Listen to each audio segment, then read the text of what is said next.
زمین پہ حضرت آدم علیہ السلام کے تقریباً 1000 سال بعد اللہ نے عراق کی زمین رافتین کا انتخاب کیا اور وہاں اپنے بندے یشکر بن لامک کو نبی بنا کے بھیجا، جن کو مختلف القاب سے آج بھی زمانہ یاد کرتا ہے۔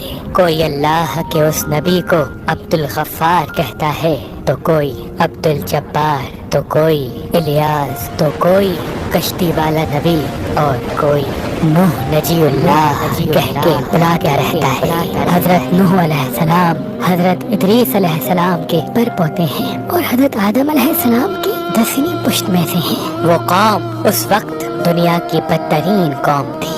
وہاں ظلم کرنا، نفسانی خواہشات پر فخر کرنا، بتوں اور شیطانوں کی پوجا کرنا عام تھا۔ اللہ کے نبی حضرت نوح علیہ السلام بچپن سے ہی ان کو بار بار سمجھاتے رہتے تھے کہ اس کائنات کا مالک ایک اللہ ہے جس نے ہر ایک چیز کو پیدا کیا۔ نوح علیہ السلام جب اللہ کے دین کی تبلیغ کرتے تھے تو ان کی قوم ان کو اتنے پتھر مارتی تھی کہ وہ پتھروں میں ڈھک جاتے تھے۔ تاریخ نے لکھا تقریباً 950 سال تک آپ تبلیغ کرتے رہے، بار بار پتھر کھاتے رہے، لیکن افسوس سوائے چند غریب اور مساکین کے کوئی بھی آپ پر ایمان نہ لایا۔ آپ اپنی امت کے لیے اتنا روئے، اتنا گریہ کیا کہ آپ کا نام ہی نوح پڑ گیا۔ بس اتنے میں اللہ اپنے نبی پر وحی کرتا ہے کہ اے نوح، اب یہ تیری قوم ہدایت نہیں پائے گی۔ نوح علیہ السلام رو کے اللہ کی دربار میں فریاد کرتے ہیں کہ اے اللہ، یہ انسان ظلم کرنے کو مذاق سمجھتے ہیں، ایک دوسرے کے خیال کرنے کو، مدد کرنے کو بزدلی سمجھتے ہیں، تیری عبادت سے منہ موڑتے ہیں۔ اے اللہ، اس میری قوم کو نیز تو نابود فرما۔ جیسے ہی نوح علیہ السلام نے یہ بد دعا کی تو اللہ نے پیغام بھجوایا، اے نوح، ایک کشتی تیار کر، ان قریب تیری یہ ظالم قوم نیز تو نابود ہو جائے گی۔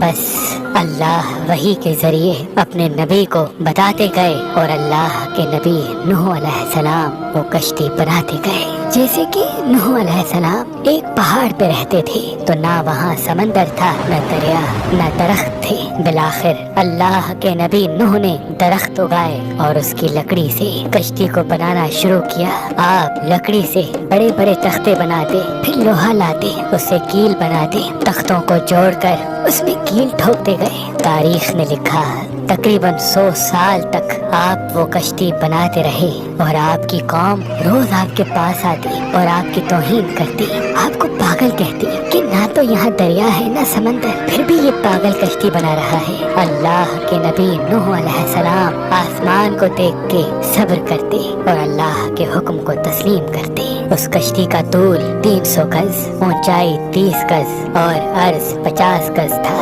ایک روایت کے مطابق اس کا طول 1 کلومیٹر سے زیادہ تھا۔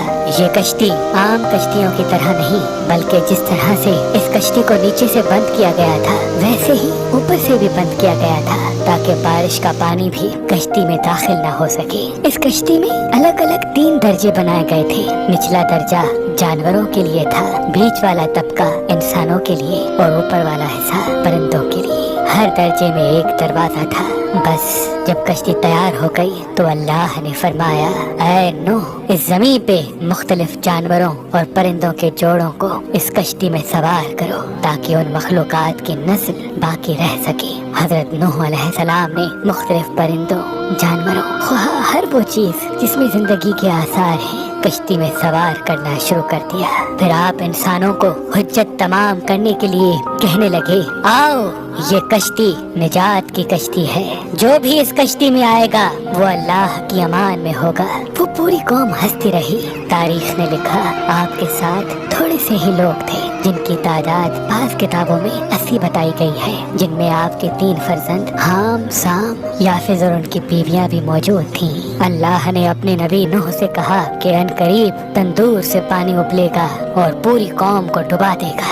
اس بات کو سن کے قوم نوح ہنس ہی رہی تھی کہ اتنی دیر میں تندور سے پانی ابلنے لگا۔ لوگ اس پانی کو دیکھنے کے لیے دور دور سے آتے، ہنستے، لیکن کچھ ہی دیر میں ان کی ہنسی خاموش ہونے لگی کیونکہ وہ پانی اتنا بڑھتا گیا کہ ان کے تمام گھر ڈوب گئے اور اوپر سے بارش بھی برس رہی تھی۔ وہ کافر یہ سمجھ رہے تھے کہ یہ طوفان کچھ دیر کا ہے، تو یوں وہ اونچے اونچے پہاڑ کی طرف جانے لگے۔ ان کافروں میں اللہ کے نبی نوح علیہ السلام کے بیٹے کنعان بھی شامل تھے۔ جیسے ہی نوح علیہ السلام نے اپنے بیٹے کو دیکھا کہ وہ کافروں کے ساتھ پہاڑ پہ چڑھ رہے ہیں، آپ نے دور سے آواز دی، اے کنعان، اس نجات کی کشتی میں آ جا۔ تو کنعان اور اس کی ماں بولی، ہم تھوڑی ہی دیر میں پہاڑ کی چوٹی پہ پہنچ جائیں گے اور پانی وہاں تک تھوڑی آئے گا۔ بس وہ پانی اتنا بڑھتا گیا کہ کہیں بھی نہ کوئی پہاڑ نظر آ رہا تھا، نہ کوئی درخت نظر آ رہا تھا، بس وہی بچے جو اللہ کے نبی نوح علیہ السلام کی کشتی میں سوار تھے۔ اس وقت پانی زمین سے 10,000 گز بلند تھا، مسلسل پانی بڑھتا رہا، چڑھتا رہا۔ 40 دن بعد پانی کا بڑھنا ختم ہو گیا، بارش بھی رک گئی، لیکن چاروں طرف صرف پانی ہی پانی تھا۔ تقریباً 5 ماہ تک کشتی پانی میں ہی طواف کرتی رہی، کسی جگہ پہ نہ ٹھہری۔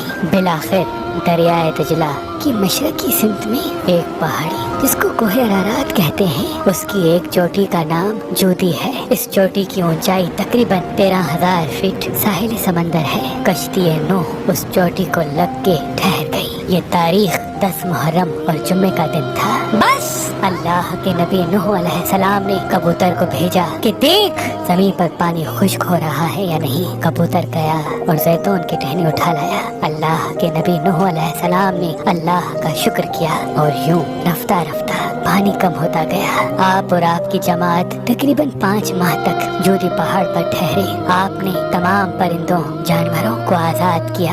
اس پہاڑی پہ اللہ کا شکر کرتے رہے، ذکر کرتے رہے، دنیا کو پھر سے آباد کرنے کی سوچ میں مگن رہے۔ تاریخ نے لکھا آپ کے ایک بیٹے سام جس سے عربی نسل چلی، دوسرے بیٹے حام جن سے سوڈانی نسل چلی، اور یافت جن سے ترکی نسل چلی، اور یوں آپ اور آپ کی اولاد نے دنیا کو پھر سے آباد کرنے کا فیصلہ کر لیا۔ تقریباً طوفان کے 60 سال بعد اللہ کے نبی نوح علیہ السلام اس فانی جہان سے دار البقا کی طرف کوچ کر گئے۔